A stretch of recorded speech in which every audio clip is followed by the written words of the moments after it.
Hey there and welcome back to Get Indie Gaming, where in this video, which follows the Easter holidays here in Europe, we're counting down 10 of the best and most promising looking indie games expected out over the course of the week ahead. If you like the look of any of these or think we missed anything, be sure to let us know down in the comments.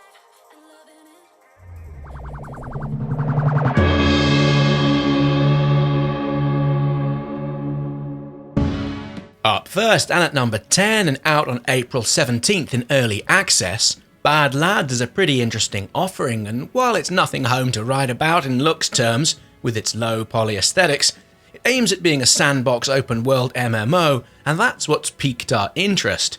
Now on the face of things, while you begin as an ordinary citizen, you're then able to take one of three paths. You can choose to stay neutral, take the side of the government, or go down the route of organised or not so organised crime. Whichever route you take, you're tasked with getting a job, making money, buying items and homes and other such things. Apparently, players will be able to try and live a life within Badlads that's, dare we say it, as normal as we can do in the real world. Although we fully expect most people to take the path of criminality, and within so doing, the game will probably be just as chaotic as something you might see within the GTA community. Now, Badlads is expected to stay in early access for around a year or so. The time here is being spent sharpening up the graphics and adjusting how it plays, all based on feedback and other dev-based observations. From what we've seen of it so far, there's something here that might appeal, and we can see it gaining perhaps a strong and dedicated community within early access and onwards to its expected full launch in Q2 of 2021.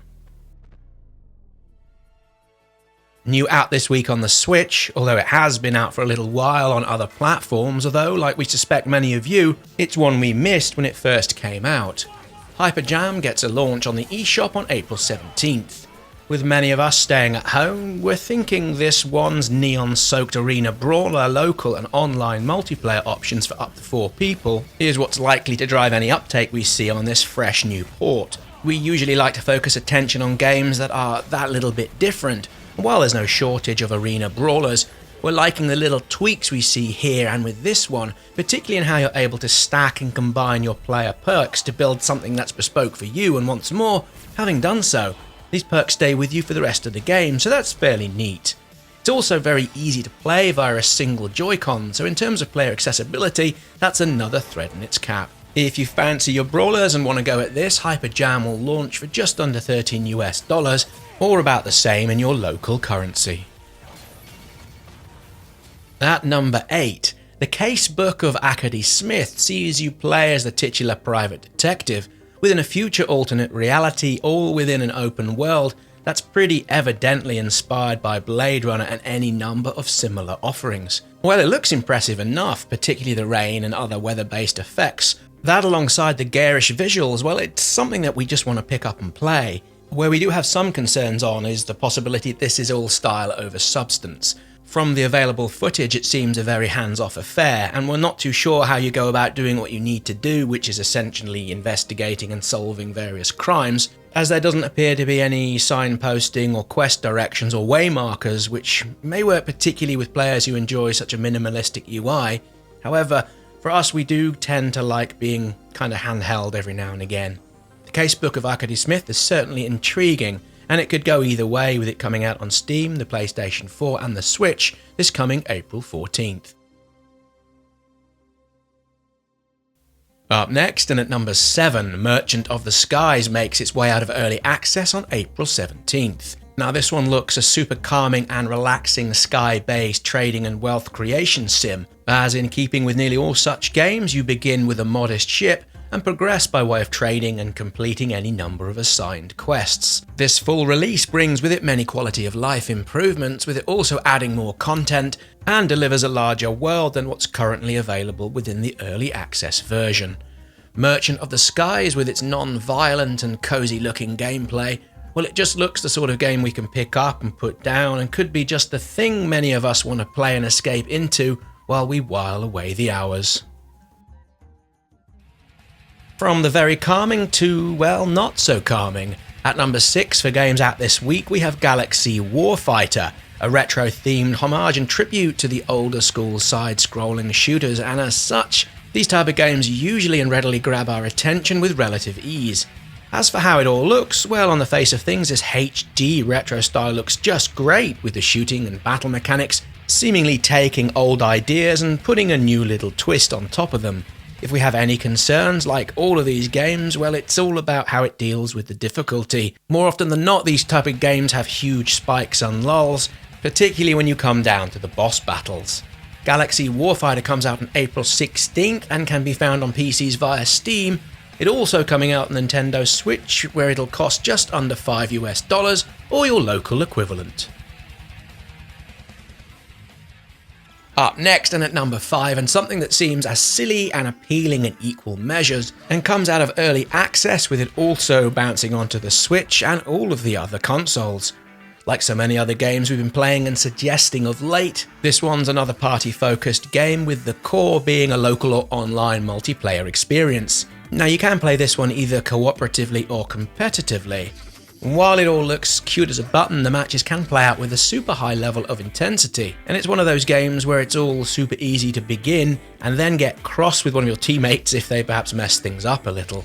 It's also actually devilishly strategic in places, and could be easily overlooked as something that's just simple and childlike.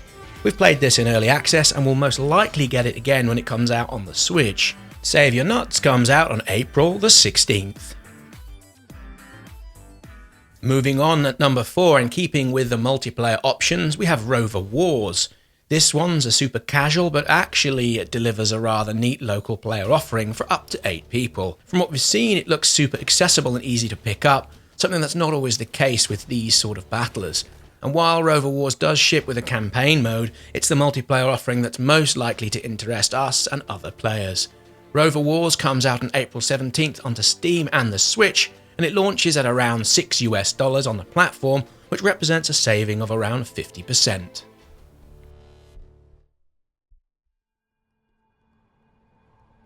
Moving on into the top 3, Path of Giants is already out on Steam, iOS and Android, and gets a new port across to the Nintendo Switch on April the 14th. We first saw this back in February of this year when it came out, although we quickly forgot it, and in so doing so, we probably missed out on what seems and feels like another little indie game hidden gem. Principally a casual puzzler, Path of Giants sees you take control of 3 explorers where you guide them through 12 different areas, all the while unveiling a charming little story. The difficulty ramps up rather nicely, with some of the puzzles needing a fair bit of thought. Turning off the timer is a welcome addition, as is the ability to take backward steps to reset certain parts of the overall puzzles. It's also beautifully animated, it sounds wonderful, and we suspect should make itself a nice little home out on the Switch. Thinking about it a little more, Path of the Giants could be one of the best hidden gems of the puzzling scene that's out in the first half of the year.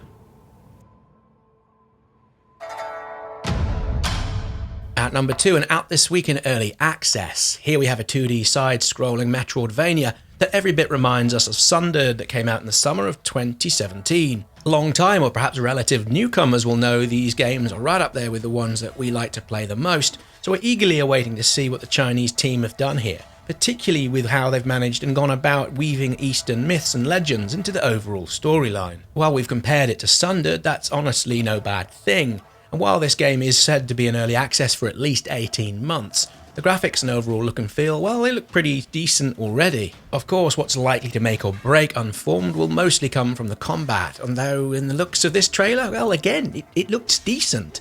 The developers mention over and over they're going for a Dark Souls type of game, and they want it full of tension and suspense. While we expect this is a long time before it's fully baked, it does show promise, and we think it's well worth adding to your wishlist, or perhaps even checking out the early access release when it comes out this April 17th by way of Steam.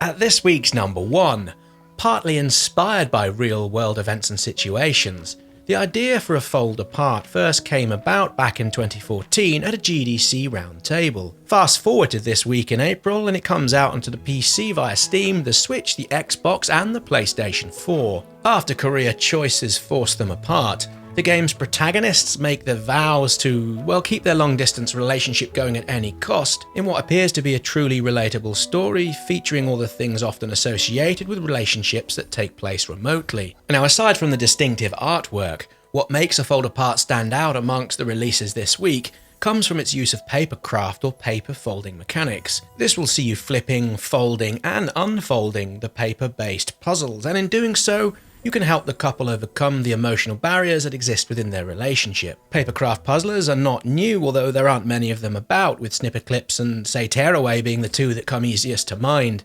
That being said, a fold apart does things here quite differently, and seems to upend the usual physical limitations associated with, well, folding bits of paper.